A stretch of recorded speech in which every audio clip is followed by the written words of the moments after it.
Para comprender la filosofía medieval es absolutamente crucial entender la tensión fundamental que la define.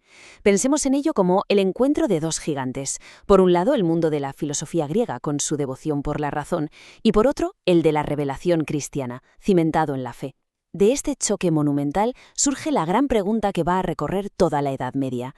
¿Son compatibles la fe y la razón? Y claro, este encuentro no fue un simple debate abstracto, cambió radicalmente el propósito mismo del conocimiento.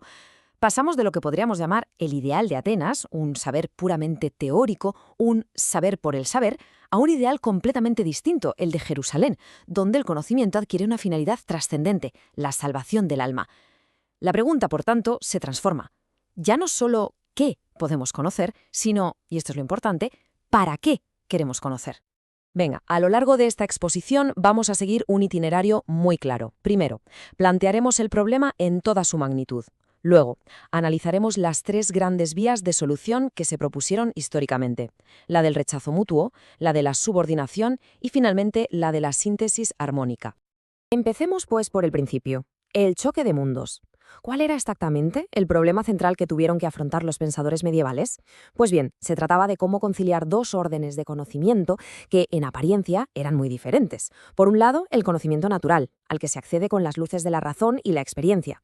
Y por otro, el conocimiento sobrenatural, que se recibe a través de la revelación divina y se acepta mediante el acto de fe.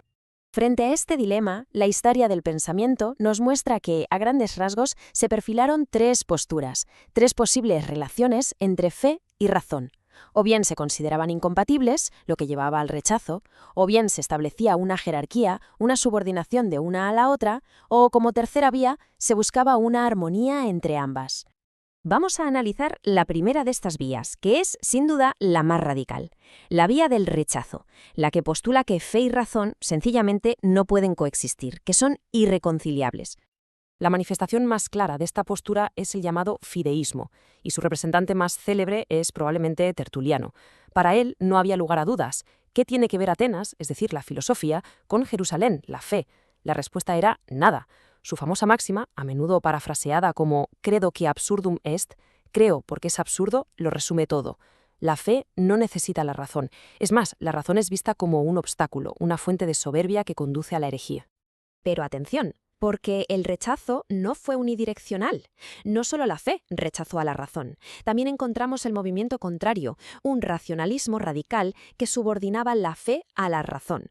Esta corriente está representada fundamentalmente por los conocidos como averroístas latinos, que eran seguidores del gran comentarista de Aristóteles, Averroes. Y aquí es donde surge una idea fascinante y muy controvertida, la doctrina de la doble verdad. ¿En qué consistía?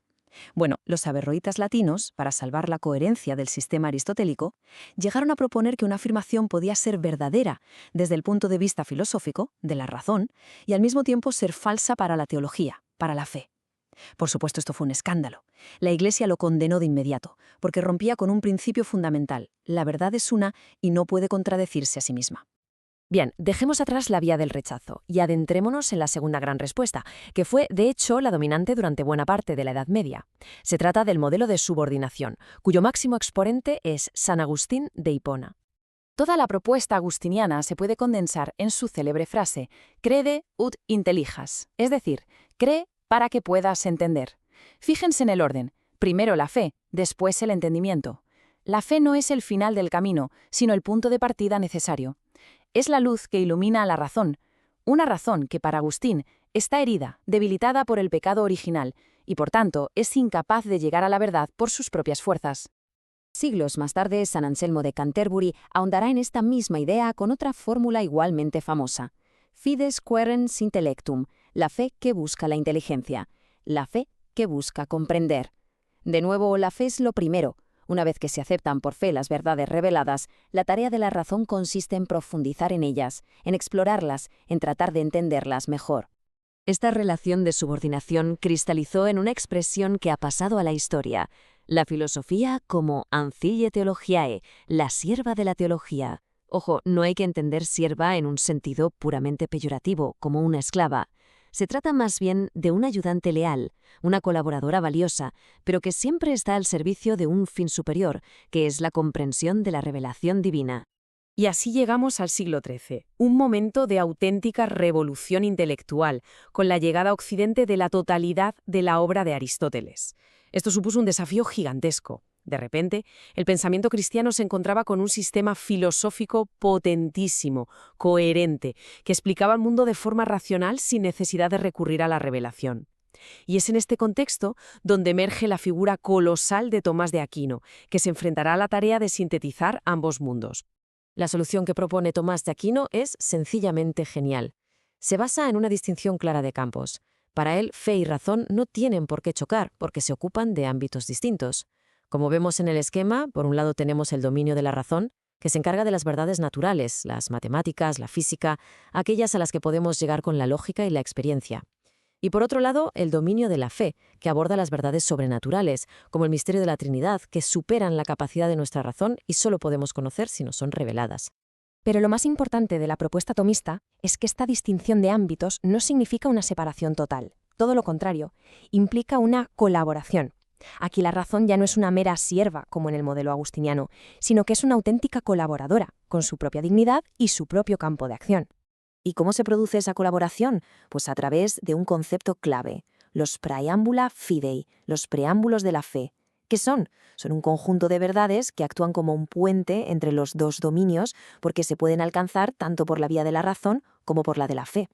El ejemplo paradigmático es la existencia de Dios. Según Tomás de Aquino, podemos demostrar racionalmente que Dios existe, aunque luego la fe nos revele mucho más sobre quién es ese Dios. Veamos entonces cómo funciona este camino colaborativo. Es un proceso en 3 pasos. Primero, la razón, a través de argumentos lógicos como sus famosas 5 vías, puede demostrar estos preámbulos, como la existencia de un primer motor o una causa primera del universo. En segundo lugar, una vez hecho esto, la razón ha llevado al intelecto hasta el umbral de la fe, ha mostrado todo lo que se puede saber por medios naturales. Y es ahí, en tercer lugar, donde interviene la fe, que no anula a la razón, sino que la eleva y la perfecciona, permitiéndole acceder a misterios que por sí misma jamás podría haber alcanzado. En resumen, hemos recorrido las 3 grandes respuestas medievales a la relación entre fe y razón. Primero, la vía del rechazo, tanto desde el fideísmo como desde el racionalismo radical. Segundo, el modelo de subordinación agustiniano, con la filosofía como sierva de la teología. Y tercero, la gran síntesis armónica de Tomás de Aquino, que las presenta como 2 caminos autónomos, pero convergentes a una única verdad. Y todo este recorrido histórico nos aboca a una reflexión final, una pregunta que sigue plenamente vigente. ¿Es posible mantener hoy esa armonía o estamos condenados a un conflicto perpetuo entre la fe y la razón?